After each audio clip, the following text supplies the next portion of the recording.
And if anyone is interested in receiving the link to the recording, then by all means send an email to us as well and let us know, and we will send that out to you following the recording, following the session tonight. Same email address, which I'll have posted in the chat very shortly. As for questions, Carson is open to, we'll be monitoring the chat, and so will I throughout the session. So please post your questions, post your comments. We'll be checking through those. Hopefully we'll have an opportunity to respond to all of them. And there is going to be a breakout activity as well, a little bit into the presentation. The only other thing I think I need to mention is there was a PDF document that I emailed to everybody in advance. Hopefully you have all received that. If not, please let me know. Actually, look, Carson just posted that. So there's a link in the chat. For those of you who did not see the email from me, the link in the chat will take you to that document, and you'll need to refer to that document in your breakout activity. There's just a portion of it. It's a long document, very informative. It's a great resource, but there's only a piece of that you'll need for the breakout activity. So take a moment there and download that from the link that Carson has just put in there. And whew, with all that done, we are finally ready to introduce Carson Cooper to you this evening. Carson is a PCC certified coach and mentor who has acquired over 3,500 coaching hours. He has a master trainer certification in neuro-linguistic programming and a master's degree in negotiation, conflict resolution, and peace building. So he's trained and conducted mediations and coaching sessions with many leaders in business, academics, government agencies, etc. He's the founder of Genius Unlocked Coaching Institute, and he is going to share with us his structured process of combining NLP with effective coaching skills to support our clients in long-lasting and sustainable results. And one little tidbit that you won't find online about Carson is one of his guilty pleasures is paddleboarding. So during COVID, he took up that activity. He's actually aiming to be a professional paddleboarder, and he's currently training for a 5-day race, which involves 20 to 30 miles per day of paddleboarding. So congrats to him, and we wish him the best of luck. So with that, I want to bring on Carson with a big warm welcome. We're so excited and happy to have you. Thank you, Carson. Hello, everybody. Thank you so much for having me. This is such an honor. And thank you, everybody online. You have spent your time, energy, money, and resources in order to be here. And I'm really, really excited to share with you the neuro-linguistic programming with the coaching techniques. And the one thing that we all have in common here is ICF. So coaching has absolutely been incredible for my life, but it saved my life several times. And when I officially got into coaching, I was coming out as a gay male, and I didn't feel safe. I didn't feel like I was being protected by the people that was protecting me. And I was actually coached to be able to see who I truly am, and also to see the gifts inside of me. And one of the things that I love about the structure of ICF is I started when I was 18, and my parents were like, don't become a coach. Everybody's like, you're too young to have wisdom. And what I love is that the ICF gave me the structured process. It gave me a board certification that was a professional board certification, had the ethics, the morals behind it, and you're backed by an international community. So I just want to thank everybody for being here. It's so special that I believe that there cannot be enough coaches in this world. I believe coaching is really communication. And if we all can do the inner work to coach ourselves and heal ourselves within, and then it's a ripple effect outward. And so I just want to thank everybody for what you do as a coach, with if you're still doing it with yourself first, or if you are, we have some MCCs on the line as well, which is amazing. I'm actually putting my MCC in this month. I just finished, I want to do 2 different MCC practice programs and mentorship programs, and I'll tell you why in a second. So it's been amazing. So I'd love, with that being said, I'm going to tell you a little bit about my story, but what made you want to become a coach in the first place? Or what's important to you about coaching? Oh, wait, we're not supposed to stack questions as a coach. So what's important to you about being a coach? This session, we are going to be looking at a case study. We're also going to be doing some different interactions together, and then I will be doing a coaching demonstration. So if you are comfortable coming off camera, you absolutely can. And if you are comfortable typing in and chatting, I would love that. Okay, we want to make this an interactive program. So as you're typing in about what is important to you about being a coach, we're here to talk about neuro-linguistic programming and coaching. So some of you might know what neuro-linguistic programming is. So neuro-linguistic programming is understanding the brain. Okay, it's understanding all of our senses. We're constantly getting information in, and then we take that through our filters, and then we label our experiences. And from those labeling of our experiences, then that creates our results. So how, as a coach, can we understand how the person is taking in information, how they're labeling their experiences, and then how, because of those labels on their experiences, what are their results? And I know as coaches that we want to be able to get everyone the most effective results possible. That's why I became a coach. And we want to have effective results as well. So forever more to learn and share. Absolutely. I became a coach because it allowed me to give back some of the help I received over my lifetime. Absolutely. It aligns with my core values. Beautiful, David. What are you? I'd love to know a little bit of your core value. What are your core values? Beautiful. So it's interesting because one of the ways that coaching saved my life is that when I went to therapy, I felt like they didn't listen to me and they wanted to give me medication. And I really just need to be listened to and heard. And so what I did, I had a coach that when my first year of college, I was, my mom had cancer. My dad had open heart surgery. I was actually outed as a gay male, and I came home and there was dicks and fag drawn all over my driveway. And I actually had just gotten out of high school, and all the teachers I found out at my high school were making fun of me for being gay in front of the students. And so it was a huge, what I called betrayal. And so I decided to go to therapy, yet I didn't want to, at that time, to take medication. I wanted to see if I could work through it. Well, I actually was working at a school, and she was a coach, and she helped me take one thing at a time. So how did I feel about and connect with my mom having cancer? How did I feel and connect with my dad having open heart surgery, around me being gay, around my friends, around the school, which was my identity. I hadn't shifted my identity yet. And so in neuro-linguistic programming, we pile all of our stuff on, and then we label, that's our experience, we can't change. And so now we all know as coaches that we can change. We have the ability to sort through all of that. And that's what coaching did for me. So, coaching changed my life. I wanted to be able to help others access what they really wanted in life. And coaching was such a shift in a way of being that I had been used to. I wanted more of it. So with neuro-linguistic programming, there's the neuroscience of neuro-linguistic programming, which I do know all of that, and I have all of that. That's a lot of presenters talk about that. So I actually bring the mediation aspect. So I was a mediator for 7 years and did conflict resolution. So I taught conflict resolution mediation to government agencies, the Arlington County government, San Diego County government. I did homeless youth and homeless veteran organizations. And I also taught the ombudsmans at Kaiser, and actually wrote conflict resolution curriculum for the Pentagon. And doing this work, I loved mediation. I absolutely loved mediation. And also, when I learned neuro-linguistic programming, there's actually a neuro-linguistic programming negotiation model. So today, what we're going to talk about today is how is the neuro-linguistic programming negotiation model, my experience with mediation and conflict resolution, connected to coaching.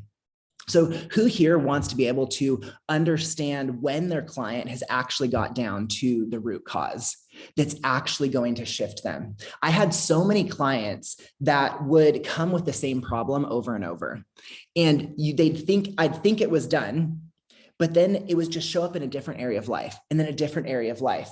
And I realized that in mediation, you have two people fighting and coming together, and they bring their complaints. Okay, do your clients bring complaints?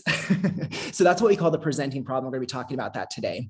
And you can't solve any problems at the presenting problem. They all have their own views. They all have their own complaints. They're righteous about what went on for them. So the presenting problem is the complaints and how they're seeing the situation. Then I brought them together and, okay, we talked about their negative thoughts and emotions about the situation. That also, you can't solve the problem there, right? Even with your clients, do your clients just spin and they talk about their thoughts and emotions the whole time, and then they can't get out of it? They're too associated with their negative thoughts and emotions, and you can't solve problems there. It wasn't until in mediation that I was able to get down to the root cause, that I was able to help people then come together. And it didn't matter whether it was a temporary restraining order, a parent-teen dispute, a small business dispute. I've actually done mediations for end of life, families deciding if they should end the person's life and pull the plug or not. And it was really difficult, again, presenting problem, the complaints and how they saw the situation, their own negative thoughts and emotions about it being very righteous. And then the root cause was the need that wasn't getting met. And oftentimes, it's the same need. And when they didn't get that need met, they suppressed an identity or a part of themselves. So many of your clients, when they don't get a need met in their life, they unconsciously, okay, neurolinguistic programming is about understanding what do they consciously want versus what are they unconsciously seeking in their life that they aren't even aware of. So as a mediator, I got down to those unconscious needs that they were spending so much time at the presenting problem, their complaints, so much time in their negative thoughts and emotions that they didn't get down to the unconscious need that wasn't getting met. And then because of that, it suppressed an identity. So who here wants to be able to get down to that unconscious need? But even more importantly, there's several of you that said, I want to help people live their life fully. Well, when you get back that suppressed identity, that is when I was able to live my life fully. My dad had said, you're making the biggest mistake ever coming out as a gay male.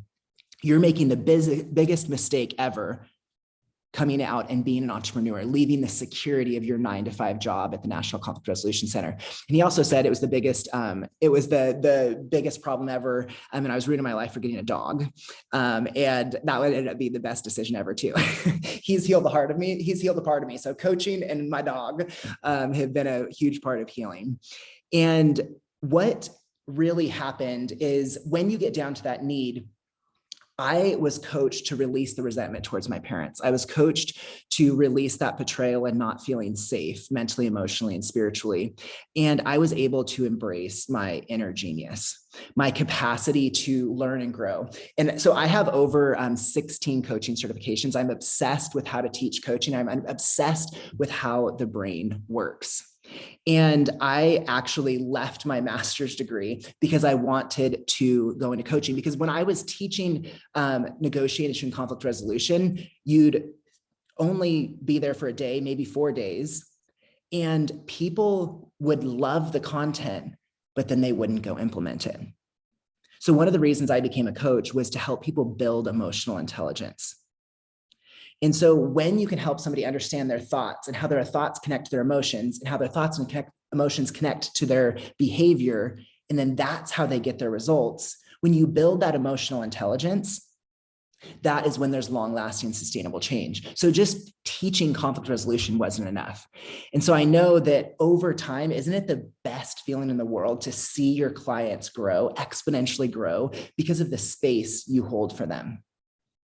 And so that's why I'm obsessed with teaching and understanding the presenting problem, greater problem, root cause, the difference between a conscious want and an unconscious need. So I've been I've been a PCC, an ACC and a PCC mentor for the last 3.5 years. And so I listen to calls and I help them get that mentorship so they can apply for ICF. And the biggest issue with coaching is they don't get past a lot of coaches can do the presenting problem. They don't ever get past the greater problem and get down to that unconscious need. And that is what I want to explore today with you in this case study. Now, before I keep going, I do have a disclaimer. Okay, so I was an educational therapist. Okay, so I helped kids that had pretty serious illnesses, that had pretty serious issues, and I did educational therapy. So we created a project-based high school that instead of punishing the kids, they would actually get coaching. And so they'd get coaching sessions with us, and we did educational therapy, and we actually coached their parents too, because their parents thought they were the kid was the problem, not them. And so I do have a therapy background. And then also I'm certified in timeline therapy, which allows me to help people with trauma. Okay, so I do have a trauma background. Yet, like I said, I've done 2 sessions of mentoring with MCC coaches so that I can be really clear what is the ICF and then what is my trauma background, because it's really important to me that we, as ICF coaches, that we uphold the conduct. So as you go through the case study, there's gonna be right up against the line of coaching and therapy. Okay, so I did intentionally pick a case study that was right up against the line because it so clearly depicts the importance of the presenting problem, greater problem, and root cause. Okay, yet I want you to just try it on like a jacket. None of you have to, by all means, my way is not the only way, right? If you can just learn certain things and implement it into your coaching, I'm happy. Does that sound good? And if you do have any questions about, the biggest thing is coaching is forward thinking, right? Therapy is understanding and functioning from your past. So it's taking a dysfunctional person as somebody that can't hold a job, can't hold a relationship, they can't function in one area of life. Therapy will take them to being able to function, hold a job, hold a relationship, right? Then coaching gets them from below dysfunctional or right at functional to optimal. Now, the other thing about the difference between coaching and therapy is coaching deals with the content. Therapy deals with the content. So you stay in the content and you reframe the content. Whereas coaching, what I do is I go back, you get the negative thought and emotion patterns, you get the need not being met of the patterns, and you bring it towards the future.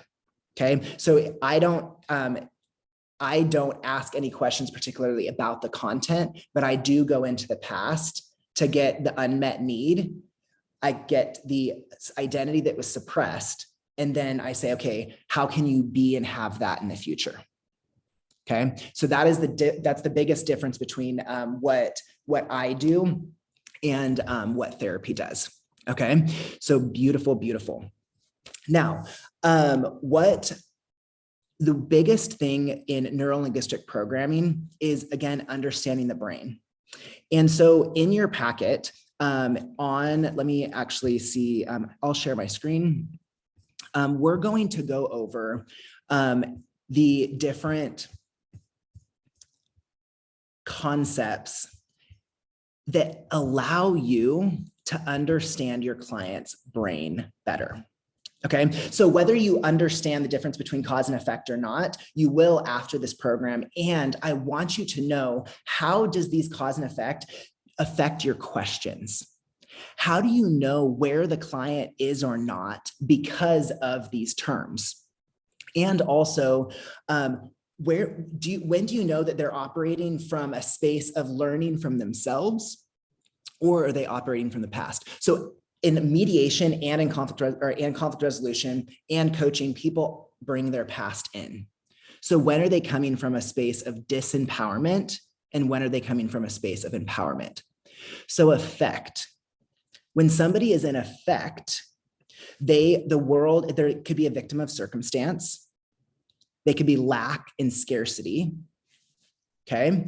They could also be just stuck in those negative thoughts and emotions. I'm not good enough.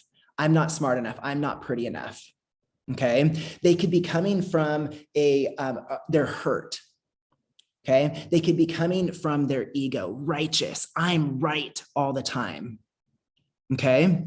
And they could actually be, there's 3 reasons why people do not get a lot out of coaching that I found over the 3,500 hours of doing it. Is that one, they are stuck in, they're not willing to change. So if somebody's not willing to change, they're in effect. But really, the way they are is protecting something. And so as coaches, we just need to know what part of their identity are they protecting, because it can be really scary to release a part of your identity. The second thing is, in effect, that's a little bit tricky, is they're stuck on the how. Well, how do I do that? And the stuck on the how hole is actually a deflection mechanism. Well, how do I do that? So if you have a client that's how, they're actually in effect and they're deflecting.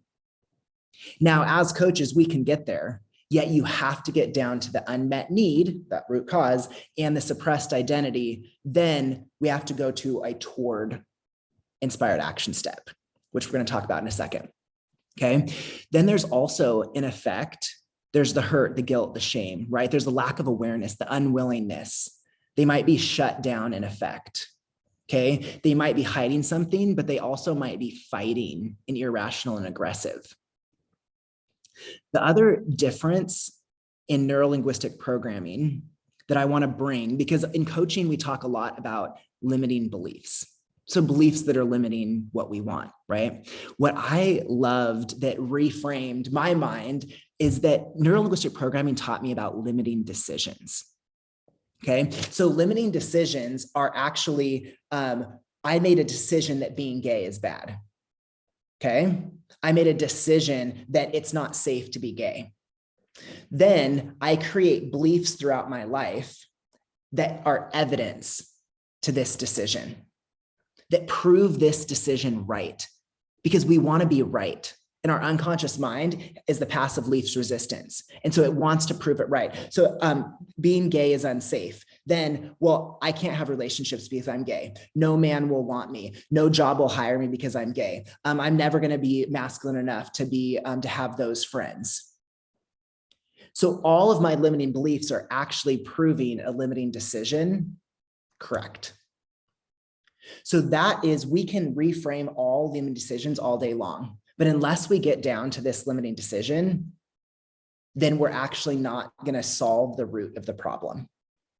So that is what I want you to walk away from today, is to be able to understand deeper what that need is, so that we're not coaching people around conscious wants in the presenting problem or the greater problem, getting down to that unconscious need.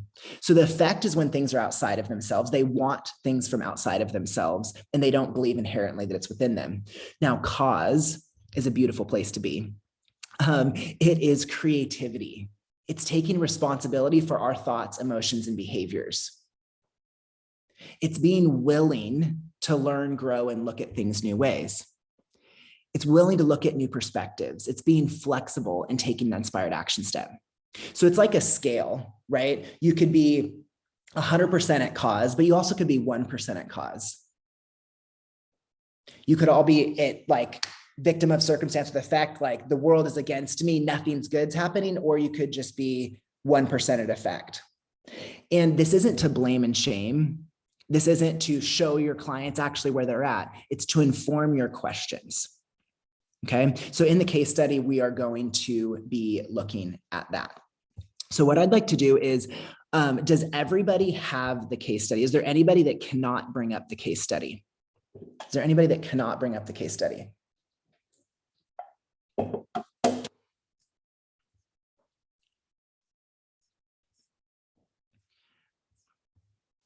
Y'all good? Is there anybody that cannot bring up the case study? Because we're going to go into breakout rooms in a second.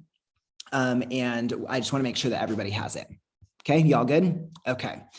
All right. So I'm going to share my screen one more time. And what you're going to be doing is on page 10 through 14 of the packet, 10 through 14 of the packet, you're going to start reading it.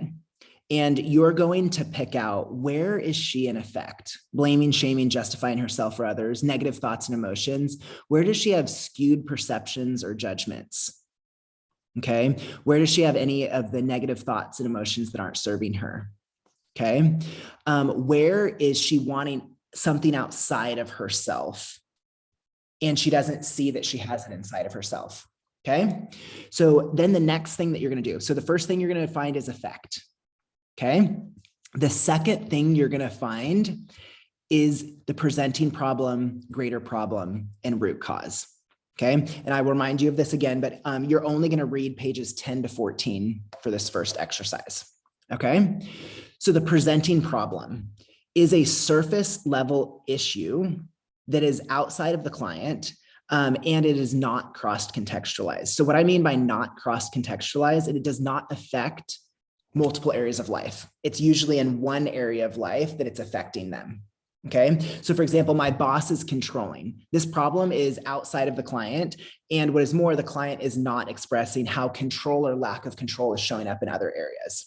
Okay. So a presenting problem is complaints or unmet wants that are in most likely one area of life or surface level, right?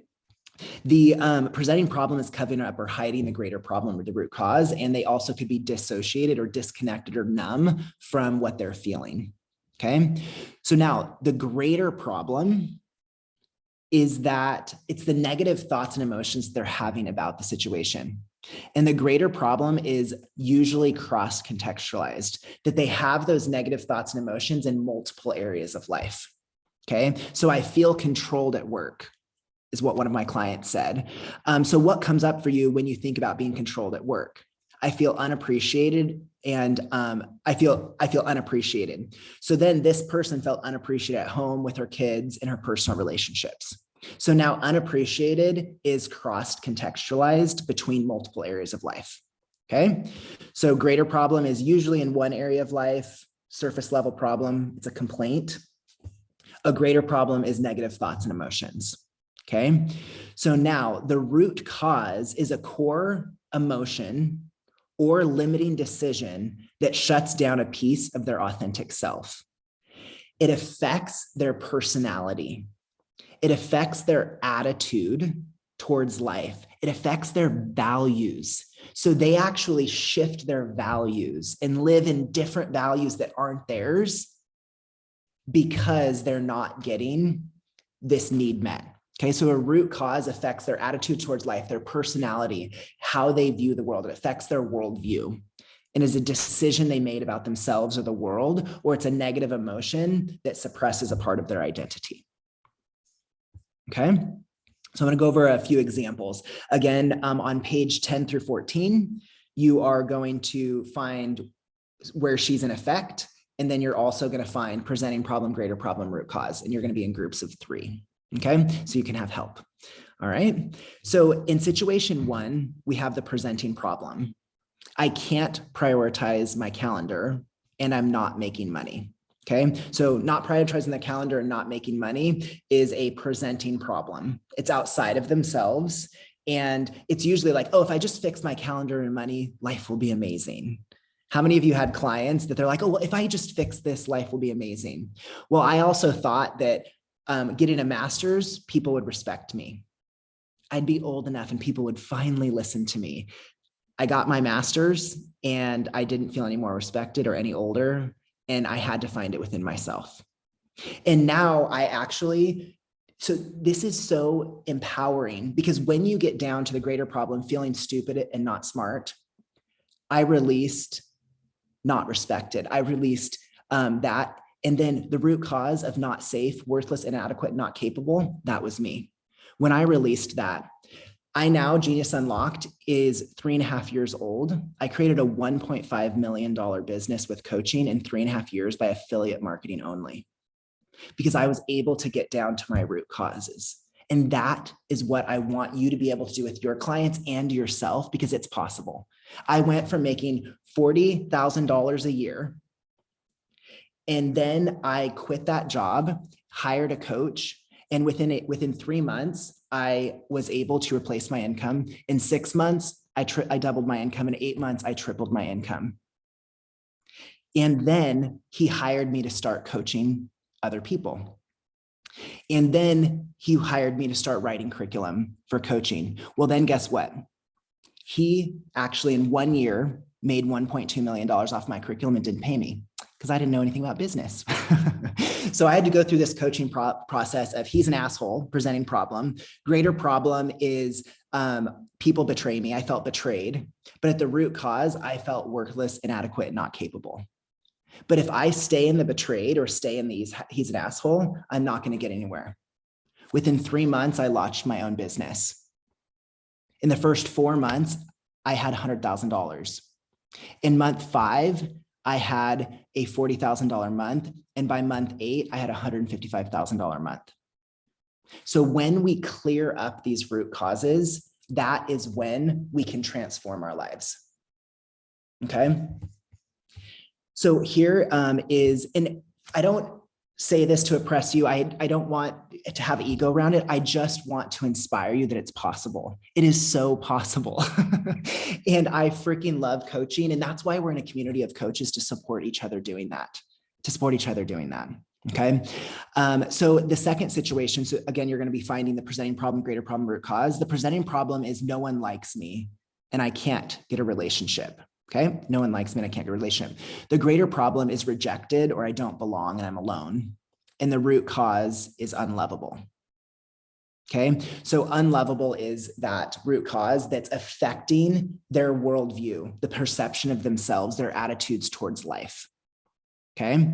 Again, the presenting problem, I don't have enough time. I'm overwhelmed. Greater problem, I'm a disappointment. I have fear of failing. And the root cause is I'm a fraud or I can't be authentic. Again, the presenting problem is the complaint. The greater problem is negative thought or emotion. The root cause is the core belief about themselves, the core need that's not getting met, that's suppressing a part of their identity. Okay. So is there any questions about, so on page 10 through 14, you're going to read the case study together. You're going to find where this person is in effect. And then you're going to find what her presenting problem is, what her greater problem is, and what her root cause is. Is there any questions about those 4 things that you're going to find from 10 to 14? You're good? Okay, amazing. So Tammy is going to be able to put you in the breakout rooms. Again, there's going to be 3 to 4 people each room. You're going to have 10 minutes. Okay, so 10 minutes to read those 4 pages. And then just think about the where is she at effect, and then what's her presenting problem, greater problem, and root cause. Okay. Beautiful. All right, so here we go.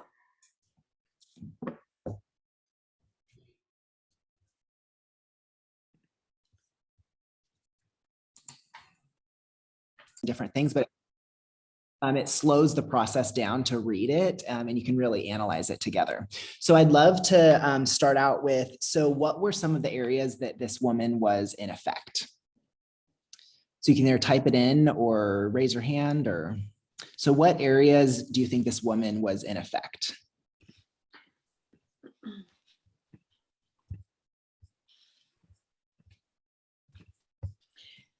Sorry, we just went to the presenting, the greater and the root. We forgot the effect part. Not a problem. Okay, so well, I'll call on you when we do that. So blaming parents, yes. Not relating to people, absolutely. I can't relate to people, or it was my parents' fault. Again, it could be true that the parents were that did cause things, yet it's disempowering, right, to consistently blame the parents. Okay, so this isn't about kind of right or wrong. It's about what's going to be empowering and create choice for her, and what's disempowering and not creating choice for her. I can't trust anyone, can't be herself. Yep. Trust issues because she was stood up on a date. Yep. Awesome, awesome. So does anybody have any questions about the effect? Okay, great. All right. So now what was the presenting problem or problems that you all thought? What did you find as the presenting problems or problem?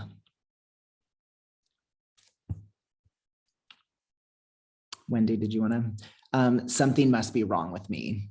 Yep. And then Gary, I do have your question in the back of my head, so I will answer that right after this. So something must be wrong with me, unable to open up to people. Okay. Yeah, we just said I just find it hard to trust. That was just our basic presenting.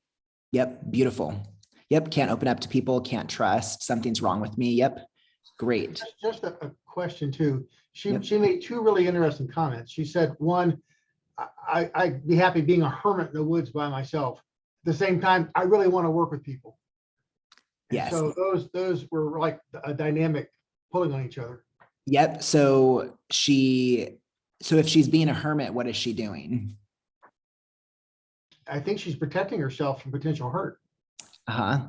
So we have trust is the presenting problem. So then what is the greater problem?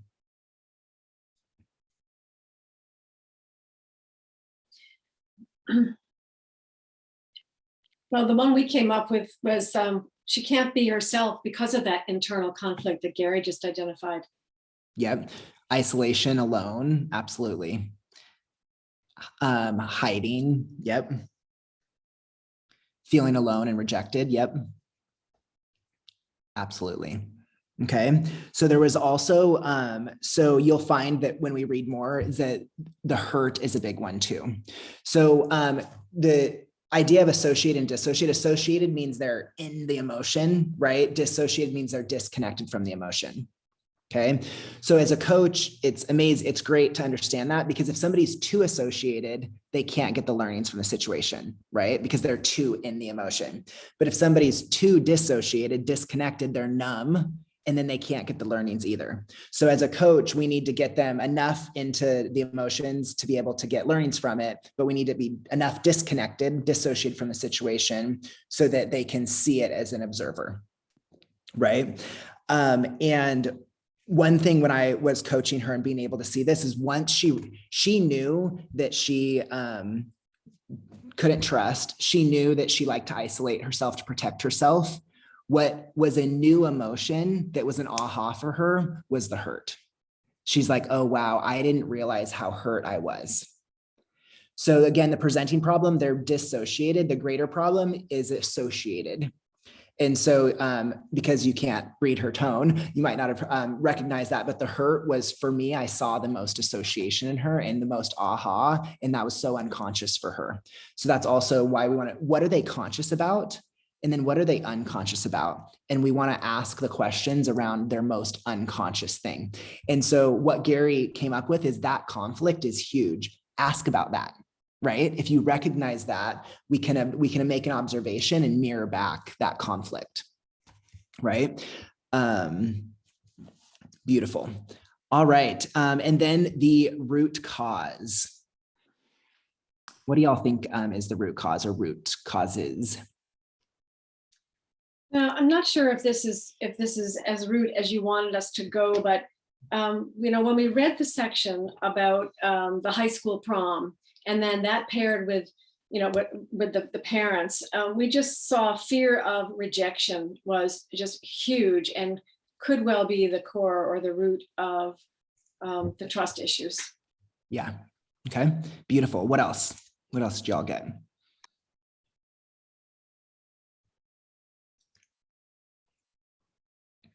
Not enough. Beautiful. Not worthy. Not worth loving. Unimportant. Yep. Imposter, not worthy of love, and not enough. Beautiful. So a few different things. So in terms of neuro-linguistic programming, I like to put it in the context because this is what I've learned from neuro-linguistic programming. Take it or leave it, don't care. Okay, so what neuro-linguistic programming says is that every limiting decision and limiting belief comes from not good enough. Okay, so as a coach, we don't want to let people say, oh, I just didn't feel good enough. Well, how specific, what specifically do you not feel good enough about? So every limiting decision and limiting belief comes from not feeling good enough. So as a coach, we have to get more specific, or if we coach them around not good enough, and then it could be too general, and then they might not get the results. Okay. So I'll just plant that seed and you do that. So one of so the not fear of rejection, the not mattering, beautiful, not important, not worth loving. Absolutely. So the biggest thing that she was like, I never realized I was an imposter. That was the most unconscious associated. She's like, oh, dang. So she actually protected herself with being very good at what she did. And then also the couldn't survive. So the unloved, the not worthy, the didn't matter, all came down to, she's like, my inner child, my child self didn't survive. So that was a major root for her. Okay, beautiful. So now we know, so it's like, oh, I don't trust people. So now we know, bringing that into the present. Okay, she feels fear of rejection. She feels like imposter and she can't survive. So now how is that affecting her now, right?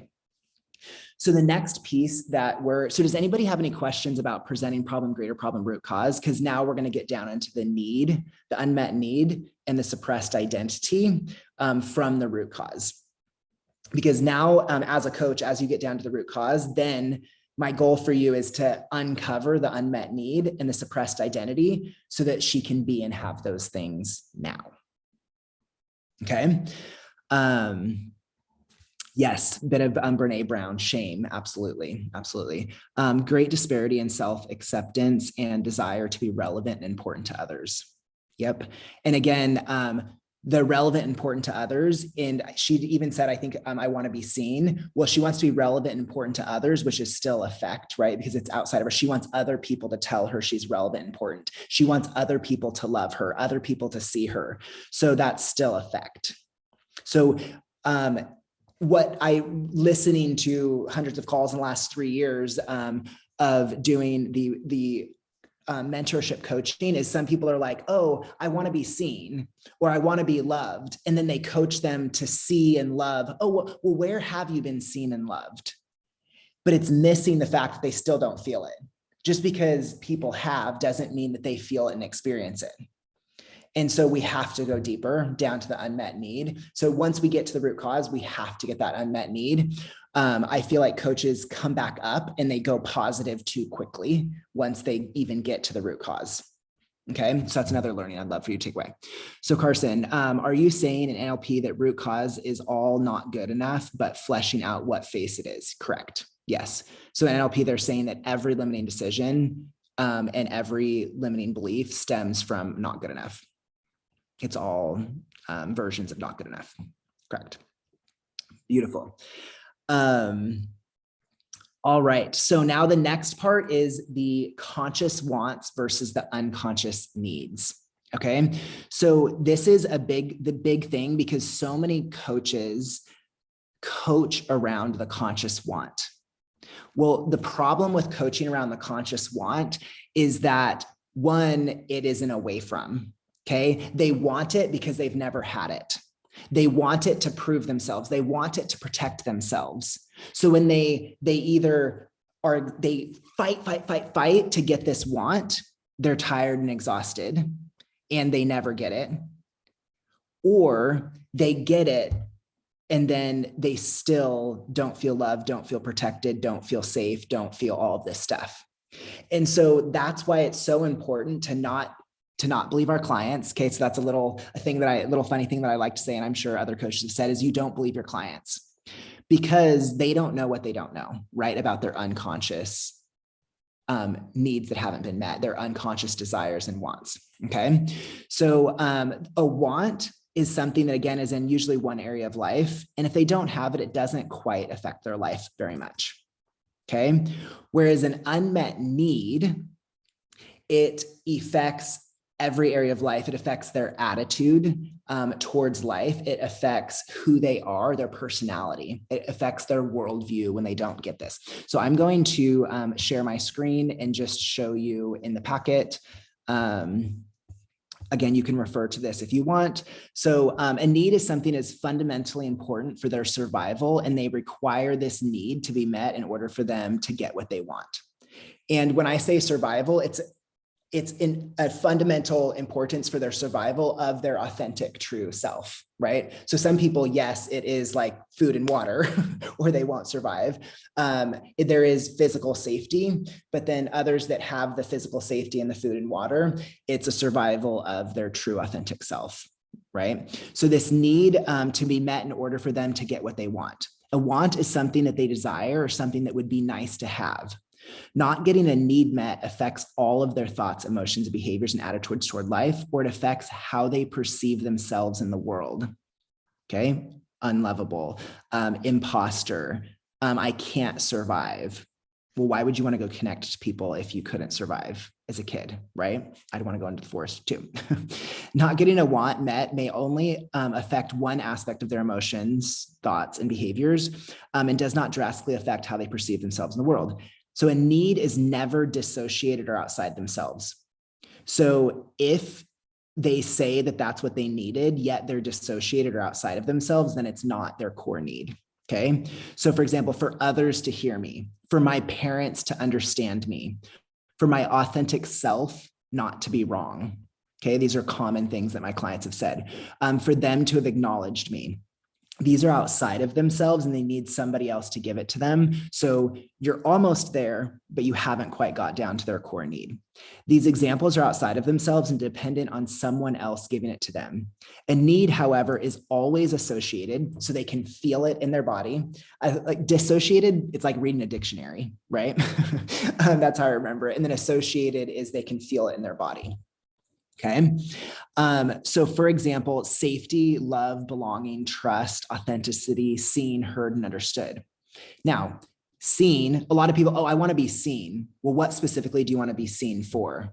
Then they have to see it within themselves and believe it within themselves. Then seen is a need. Okay. Heard and understood. What specifically do they want people to hear and understand about them? That is then the need that they need to find within themselves and associate within themselves. Okay. When they get down to the core need, it will be something that they realize they can achieve with themselves always.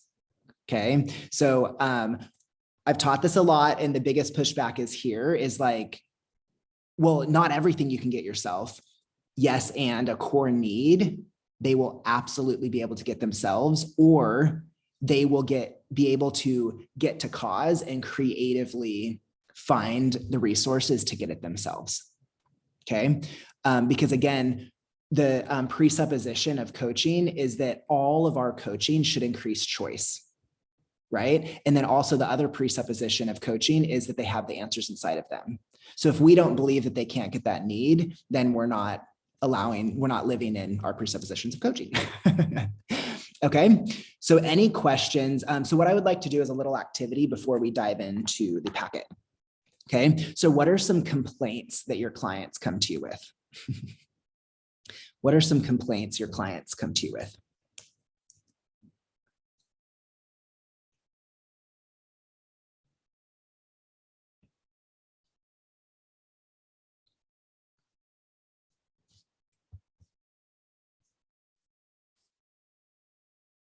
I hate my job. My team isn't motivated enough. I don't feel like getting out of the house after 2 years of COVID. They can't get people to do what they want. Generally work related and not happy with career. Yep. Work stress, burnout. I always put others first. I don't get enough support. Beautiful. So in what you typed, what do you believe that your client needs that they're not getting? What's their unconscious need that they're not getting? To retire. So beautiful. That's funny. So if it is really to retire, again, that is that's the effect of something. I have to retire in order to be what? Okay. So Cheryl, what's important to them about retiring? Or what will they have once they retire?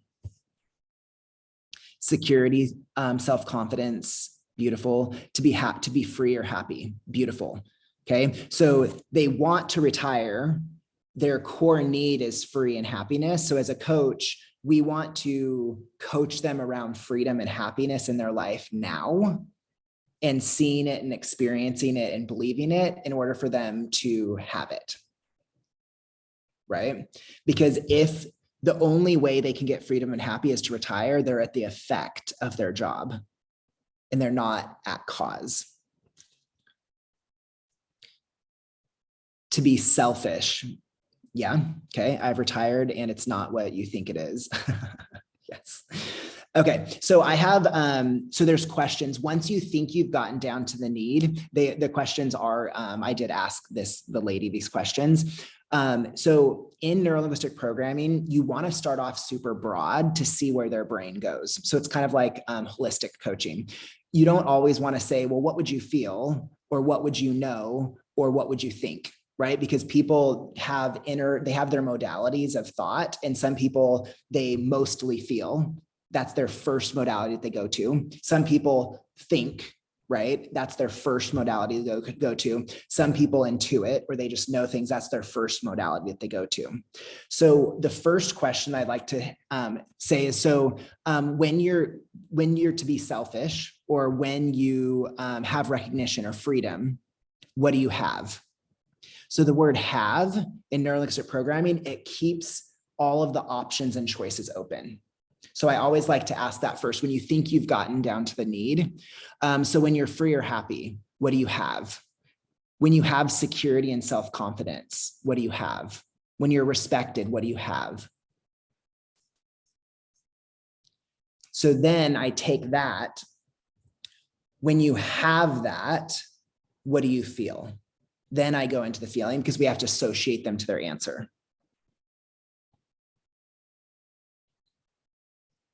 So we start off by keeping their trap door open, their unconscious mind open, so that their unconscious mind can spit whatever it wants out. Really, the unconscious mind is like a wise 5-year-old. And we know that when 5-year-olds are listened to, they talk more. So have lets them be that wise 5-year-old and spit out stuff that they didn't even know. Okay. Then you get down to the feeling, which associates them to their answer. Now, then you would say, when you have and feel those things, what are qualities and characteristics of yourself?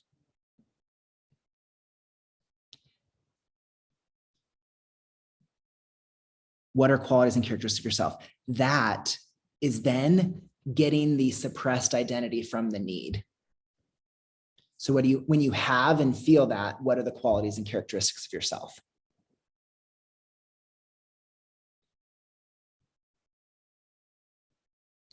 Then when you have that, feel that, and you're being those qualities and characteristics of yourself, now what's going to be different in your life?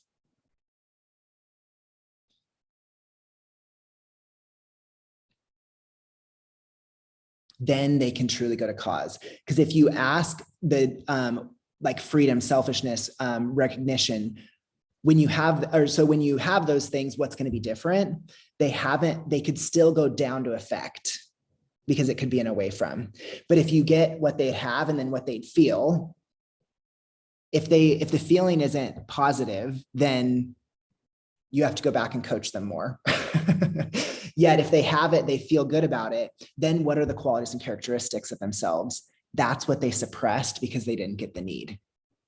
So in Cheryl's client, those qualities and characteristics of herself, she can be now. Go practice being that now. And then what we focus on expands. So I remember when I was $70,000 in debt and had no money, and I felt like abundance was not there. I would go outside and look at all of the green leaves on the tree, and I would try to count the number of different greens I saw in the tree. Because if I could see abundance in the amount of green, in the amount of leaves in the tree, that means abundance was inside of me if I could see it. I didn't quite believe I could have it in terms of money, but I needed to be able to know that there was abundance out there. So that's what this process is doing, is what are the qualities and characteristics of themselves, and they can be that now. Okay. So what I'd like you to do is, we're not going to go into rooms. I would like you to just read page 15 and 16 on your own right now.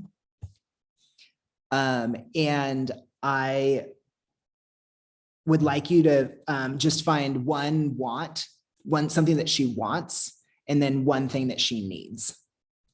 What did she say she wanted versus what did she actually need? So we'll take 2 minutes to do that.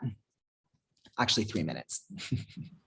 And can you repeat the last question that you said after the characteristics of yourself? What are the characteristics of yourself? What is the next? So when you have that, what have they said? When you have that, feel that, and you're being those qualities and characteristics, what will be different with presenting problem?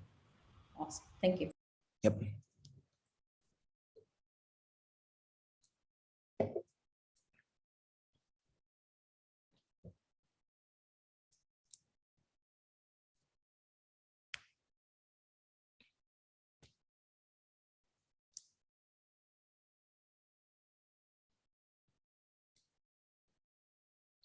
Two more minutes. So what's a want and then what is a need on page 15 and 16?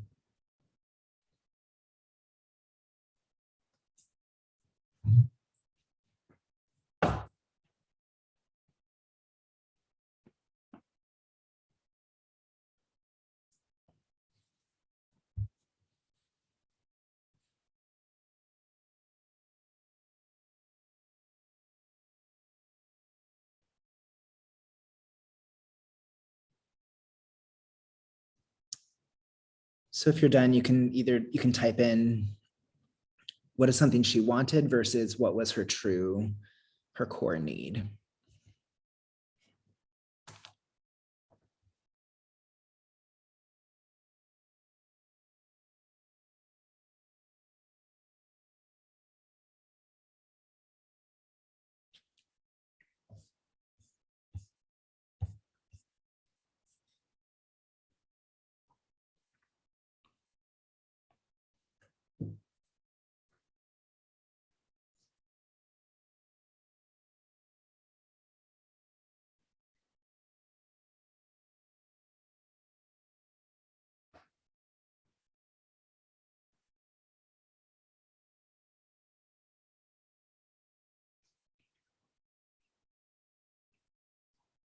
So I'm going to let a few more people type in.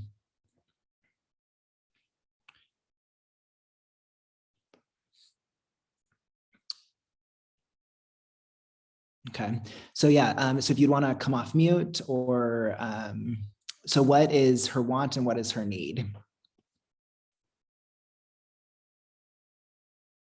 So Gary put wants to have trusting relationships, needs to recapture childlike freedom. Beautiful. Yep, so the trusting relationships, again, is outside of herself. So it's an amazing want to have, right? We all want that, yet it's outside of herself. So again, if anything's outside of themselves, it's disempowering and it lacks choice, but needs to recapture childlike freedom. That takes it, she has empowerment around that. That's something she can do and capture now. Beautiful. Needs to accept given love.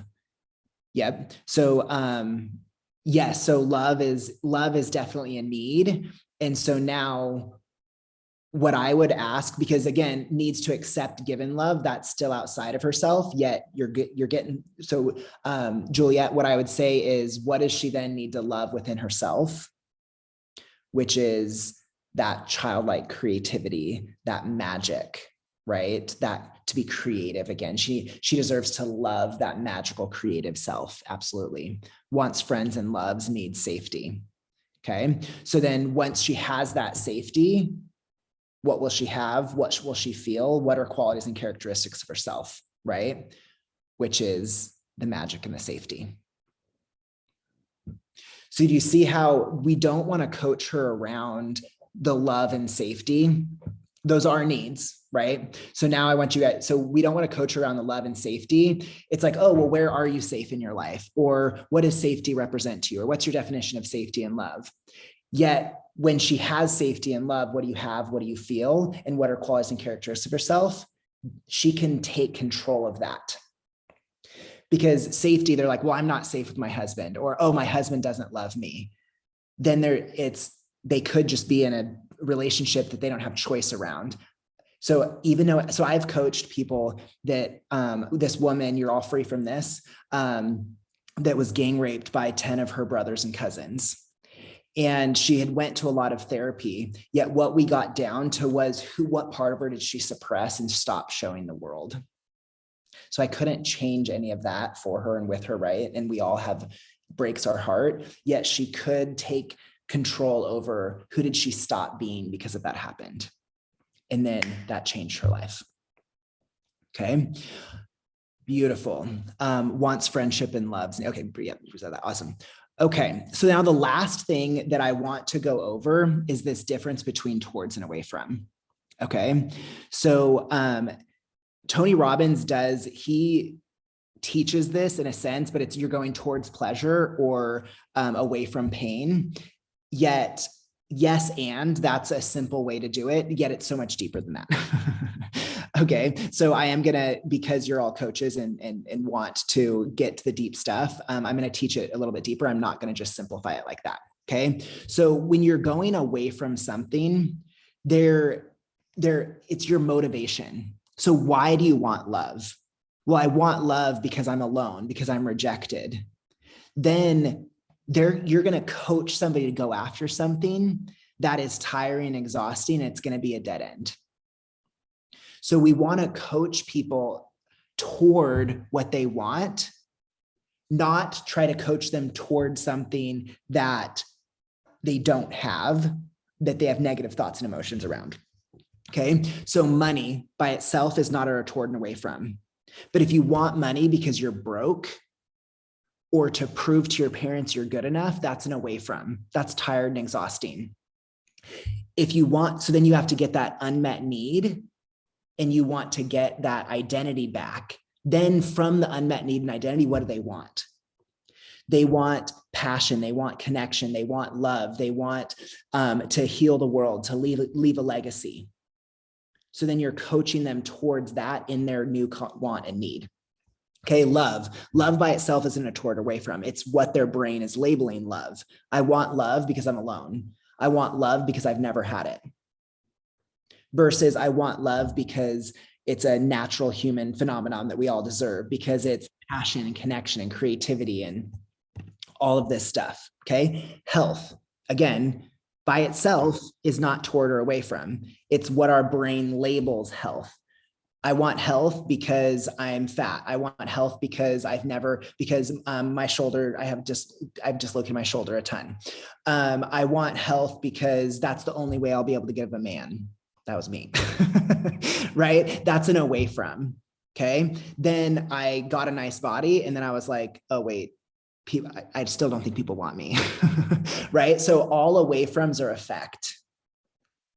And when they get it, they will realize that that outside thing, money, love, health, wasn't the reason that actually could fix them. So you're doing yourself a disservice as a coach. So then you coach them down to the root cause, you get the need, the suppressed identity, you ask those 4 questions, and then they can be coached towards what they want. So who here has somebody that they want? Does somebody mind hopping off mute and being coached for just 5 minutes on a toward, something toward?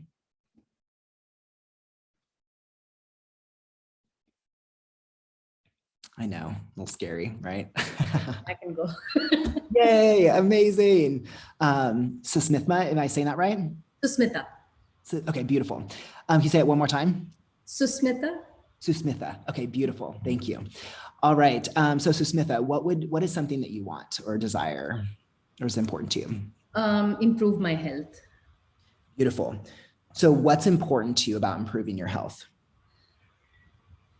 I feel like as I age, I think I'm starting to limit myself in terms of activities I can do. And that's probably one of the reasons I put that up in Beautiful. priority. Okay, excellent.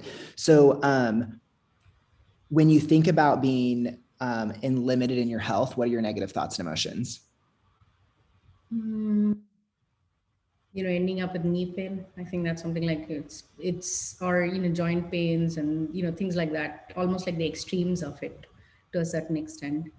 because I've Yeah. seen my, family around me, my maternal side, paternal side, it's, that's pretty significant body toll that they take as they age. Yeah, beautiful. Okay.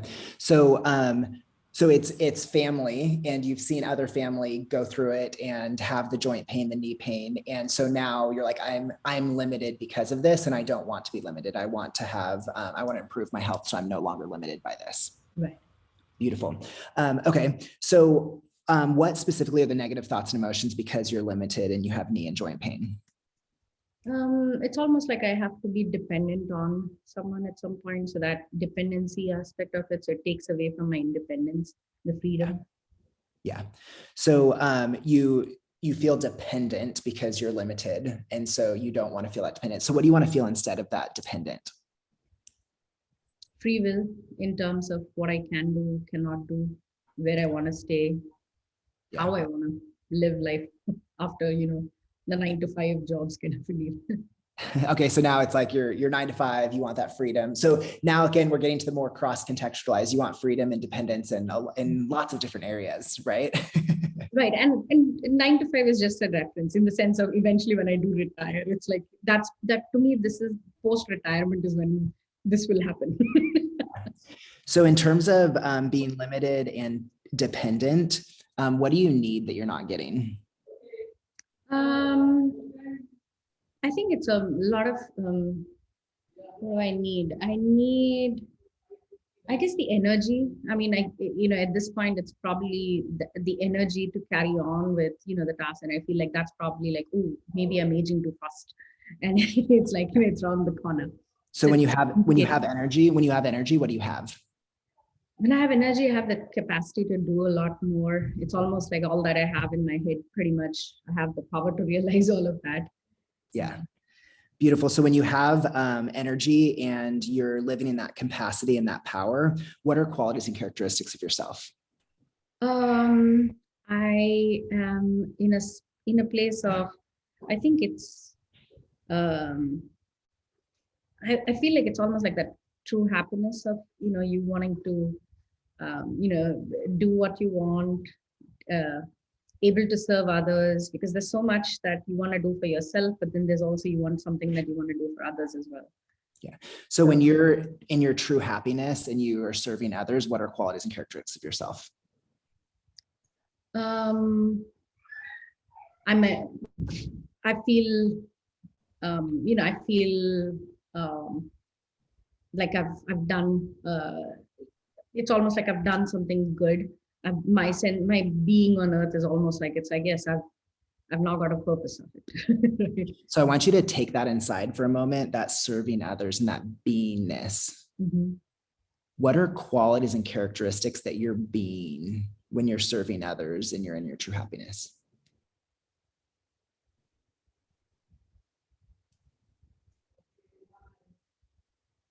Being selfless. Being, I think it's to me, it's always been everyone around needs to be happy for me to be happy. So it's that equalization of that. Yeah. So from a selfless place where you have freedom, capacity, and power, what would you do differently in your health?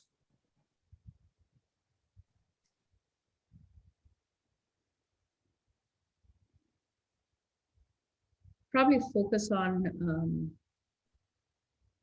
what would I do differently with my health? I'd probably work on keeping the energy. I guess, how do I up my energy? It's almost like, what's the next thing that I need to do? Is it a walk? Is it a fitness trainer? I don't know what that is. So when you focus on keeping and connecting to your energy and having the capacity to be selfless and help, when you're coming from a place of keeping that energy and having that capacity and that power to help, how do you feel different about owning your health and improving your health versus thinking about the limited and the joint pain? It feels good. It feels like, yes, that's probably the right reasons for it. Yeah. Beautiful. So obviously this was only a short 5-minute coaching session, so I would have gone way deeper into the root cause. Yeah, notice that we got down to the dependent and freedom is a cross-contextualized problem. Okay, so the health was one area of light, was the joint pain. So there's no choice in that. Then I'd want to go down in the dependent and freedom, which we'd find the root cause in there. Yet without even getting to the root cause, now she's improving her health from I'm limited, my knees hurt. Well, how much motivation is she going to have to go improve her health if that's what she's thinking? None. Right? Yeah, it's like, oh, I get to preserve my energy, have the capacity and power. I'm going to think about what I'm going to do to preserve my energy, have the capacity and power so that I can be selfless. That's going to get her exciting. And then she's going to want to improve her health from there. Right. So many coaches coach around, okay, well, what can we do for the knee and joint pain? No, what can we do for the energy and the capacity and the selflessness? Because then you're going to want to actually do something for your health. That is so true. Beautiful. So you on your own, you can read pages 17 through 19 with the towards and away from this place of creativity and magic. This woman was like, instead of, oh, I need to get support from people, or I want support from people, she's like, I'm going to create magic and I'm going to reach out to friendships. I'm going to cultivate friendships. I'm going to honor myself and my word with my friends. She took responsibility for her actions.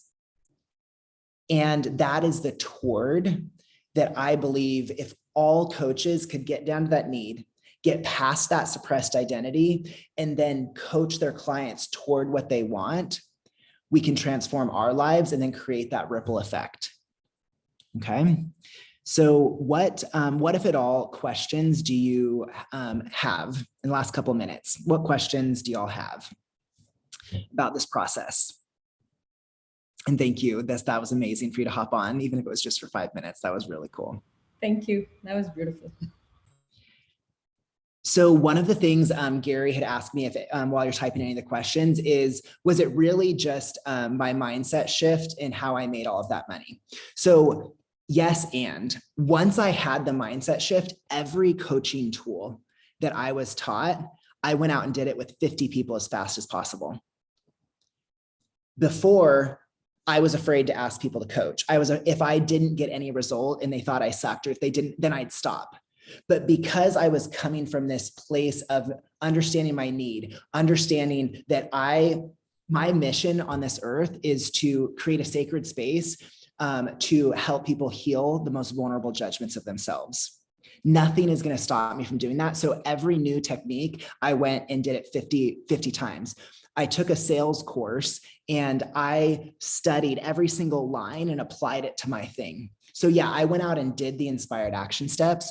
My first coaching certification was in IPEC, and they had hundreds of coaching demos in the back office. I watched every single one and I said, and I put the question, why did that question work? And I went and annoyed my coach and said, why did that question work? Why did that question work? Why did that question work? And I was obsessed with understanding questions in new ways, which is then why I got down to this need versus wants, the presenting problem, greater problem, root cause. And so that's what I would say is I shifted my mindset, and then I had the toward motivation to then go do talks, go do JV partnerships, and then go do affiliate marketing in order to expand my business. Okay. So beautiful question. Great book for anyone interested. NLP is quite evolved, and could you recommend a course to get up to speed on it? So Tad James is who I am certified through.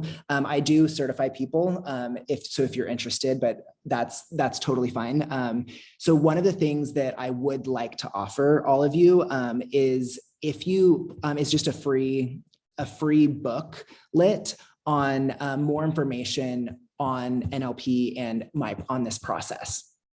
Okay, so if you text the word coaching to 650-402-2699, you're actually going to get why every question that I asked in this case study. I'm going to share with you why I asked every single question and why it works. Okay. Also, another thing that I'm going to throw in there. So if you do, again, this is no charge to anybody. And I understand that I want to be respectful because you're here to learn coaching, not be sold to. So if you would like also coaching demos, if you text this number, I do a free coaching demo every Thursday where I coach somebody. You could be coached. And then I spend about 30 to 45 minutes, I coach them. And then for about 15 to 20 minutes, I teach what I did. So if you're interested in that, it is completely free. It's no additional charge. So just text the link to 650-402-2699. Again, 650-402-2699. And then you'll be able to get the guide that explains why I asked the questions I did. And then you'll also get the coaching demo. Then if you're interested, you also can opt in to get the coaching demos. And also we do have different programs. We certify people in neurolinguistic programming, timeline therapy, hypnotherapy, energy work, and somatic coaching. Again, there is no pressure. Yet if you do want to get to know me more, I would love just to get to know you guys. We won't send tons of sales emails, different stuff like that. We really just want every coach to be a badass coach. And you healing yourself and learning these techniques will transform your clients. And then it'll just be a massive ripple effect where, again, my mission is to create a sacred space for each person to heal the most vulnerable judgments of ourselves. Okay. So thank you all so much. This was so much fun. I appreciate you spending your time, energy, and we all pay for ICF, so time, energy, and money with this. And it was absolutely amazing. Thank you, everybody. Thank you. Thank you. This was great. Really appreciate it. Thank you so much. Awesome. Bye, everybody. Ditto. It was great. Thanks so much. Oh, thank you so much.